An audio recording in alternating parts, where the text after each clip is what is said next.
The three types of interpersonal racism. Hey, it's Prince of Queens, and I figured I should make a video explaining what I view as the three main types of person to person racism. Wow, lots to unpack here. Don't you know that racism is a system created by the invention of the white race during colonialism, which was used to justify genocide and slavery, and was the foundation of institutionalized white supremacy all across the Western world, which has oppressed people of color for centuries? And so there's really no such thing as interpersonal racism. Sure, Felicity, I've heard that before. Over and over since the 90s, in fact. But in order for that to make any sense, that would require that people were once upon a time colorblind and that they didn't see race until those pesky European colonialists invented whiteness, and all of the sudden, African people's skin tone dropped a few shades and their hair got really curly. I'm not buying it.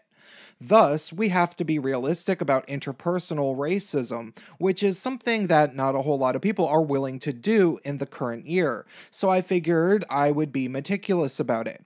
However, I want to make it clear that I do believe that although everybody will always be a little bit racist, if you are well aware of all three forms of racism that do exist, and you are actively choosing to not try to judge people by their skin color instead of the content of their character, then you're at least on a decent path towards being non-racist. The first form of racism is the most benign and the most common, which is what I will call simple ignorance racism. This is the type of racism that comes from people who have simply never really interacted with a whole bunch of people of different skin colors, and so they say or do various racist things simply because they don't know any better. You might have a family member like this, perhaps a great aunt or uncle from a rural area that calls black people colored people, and it's hard for you to say anything about it because you know that they don't actually really mean anything by it. It's not that the person feels strongly about other races one way or the other. They just know very little. It's ignorance.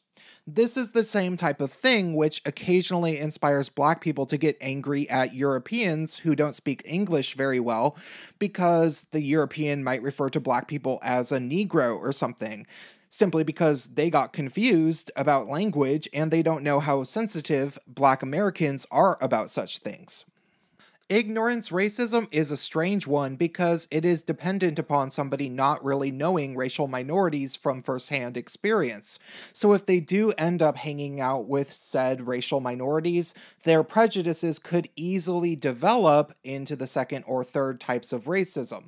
The second type of racism would be hatred racism, which is what happens when, for whatever reason, people have had enough experience or fear of a certain skin color of people that they categorize them as all the same and as a potential threat to people of their own skin color, and thus they think they should be chased away or sometimes even killed. Many white people in the United States feel this way about black people, Middle Eastern people, and people from Latin American countries especially. From my experience interacting with white people who feel these ways, it usually comes as a result of actual experiences with said racial groups. In recent years especially, I have seen countless white people on the internet admit to being full-blown racists, usually against black people, as a result of repeated bad experiences with them. Prolonged harassment, muggings, and violence are things that these people often cite as reasons. However, what is interesting is that these types of white people very often claim that they have no problem with Asian people. And I've also seen a number of Asian people basically claim to have the same problem with black people too.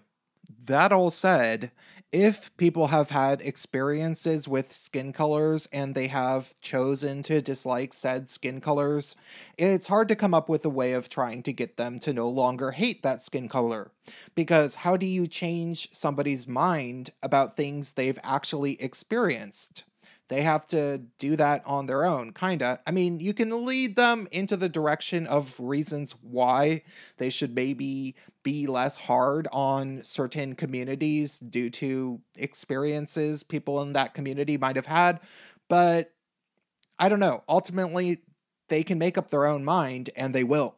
However, oftentimes, hatred racism does come out in people that don't have direct personal experiences or even tangible reasons to hate people of certain skin tones. A lot of people try to claim that the fear of Middle Eastern Muslims could be gotten over if people just met some Muslims, but I doubt that fear of terrorism is all that easy to just get over in the current year. However, what I think is a better example of hatred racism that could probably be overcome is the hatred that Australians often have for East Asians, due to the fact that white Australians live in a constant subtle fear of Asian people taking over their nation, due to how many Asian people there are in close proximity. When I was a kid in the 90s, I went to Australia a few times, and there were white nationalist Australian groups down there protesting what they called the Asian invasion, as they wanted to keep their nation ethnically white. I just have to wonder how many of these people have actually gotten to know any Asian people, and whether doing so might make a difference.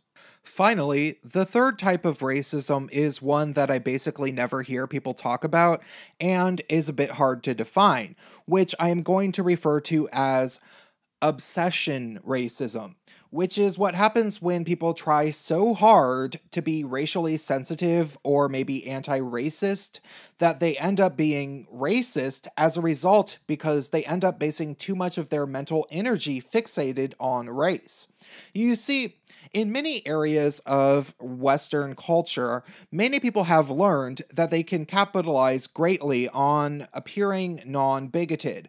But of course, like many facets of cultural politeness etiquette, these people are much more concerned with social appearances than they are in actual pragmatism.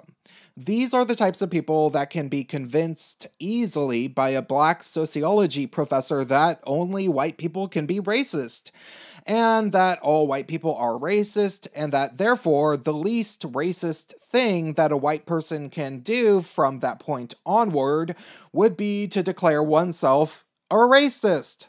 Good one. Totally didn't play into the race baiting hand right there. These are the types of people that can be guilted into believing that every piece of the lived experiences of persons of color are paramount to understanding race, and thus it is never acceptable to disagree with a person of color when you are speaking about race. And if you do, then you're a racist, just as long as you're a white person. So, if a Native American person tells you that the world is flat and only colonialists think that the world is round due to Columbus having white fragility and demanding to have sailed around the world by crossing the Atlantic Ocean, then you better agree with them that the world is flat, or you're racist. People often call racism from these types of people the soft bigotry of low expectations, but I think that that is merely one aspect of this greater form of racism, which is basically just the act of people who are overly preoccupied with thinking about race and racism all the time, to the point where it makes them do or say irrational things, sometimes because of guilt, sometimes because of paranoia, and sometimes due to misplaced anger. Ultimately, I think that this third form of racism is the most common form of racism in America today, this obsession racism. So many people are just completely obsessed with race, and it becomes pretty dangerous. It's kind of weird. It makes things a lot worse. And ultimately, I think that obsession racism tends to bring out hatred racism, which is maybe the worst thing about it. All right, that's all I have to say for this video. If you want to donate to me on PayPal, you can send me an email to this address linked in the description. and I'm hoping to buy a new computer soon after the first of this month. And of course, stay tuned in any way that you can.